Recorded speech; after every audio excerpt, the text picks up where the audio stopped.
He was once considered one of the world's most popular monarchs. Now Spain's King Juan Carlos will abdicate after nearly 40 years on the throne. In 1975, he became Spain's first crowned head of state when Spain's military dictator Francisco Franco died after decades in power.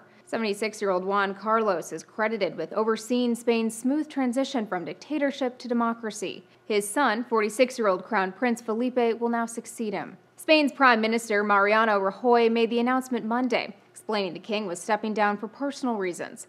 But analysts took that to mean Juan Carlos was leaving the throne because he'd lost public support. This announcement perhaps is a chance for Crown Prince Felipe, his son, to take over a fresh start, to rekindle the popularity. Until fairly recently, the king's popularity was high, but a series of missteps coupled with a poor economy had many calling for him to step aside. His reputation took a hit in 2012 when it was revealed he went on an expensive elephant hunting trip at a time when Spain was in the middle of a recession and millions were unemployed. Making things worse, his daughter Princess Cristina and her husband are currently caught up in a long-running investigation into their spending habits. Critics also question whether the 76-year-old king was still fit for the throne.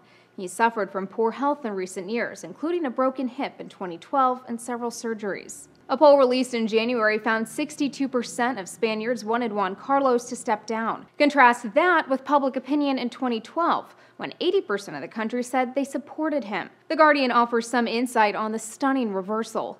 Many, particularly young Spaniards, began to see the king as part of Spain's problems, drawing parallels between him and the economic and political powers that had driven the country into the economic crisis. Monday's surprise announcement makes Juan Carlos the first Spanish king to pass the throne to one of his children since 1885. Interestingly, the news follows a similar rare move from Queen Beatrix of the Netherlands. A year ago, she announced she would abdicate in favor of her son. In a news conference Monday, Prime Minister Rajoy said the constitution would be amended to allow Juan Carlos to abdicate.